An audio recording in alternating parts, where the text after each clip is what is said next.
Ulian selesai ada kejadian aneh, desa adat les ngelaksanayang upacara Taur Labuh Gentuh, tugas dalam sase ketiga, Senin 6 September.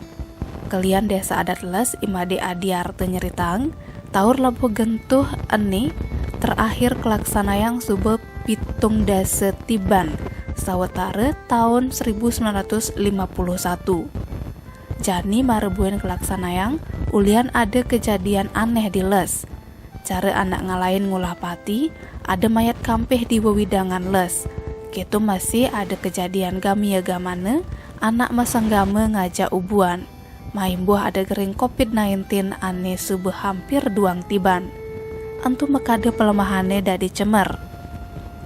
Adiar tenuturang, Taur Labuh Gentuh tetujone apang meresin wewidangan desa adat les, ajak nyomie butekale apang tusing ngerebede mengganggu keramane.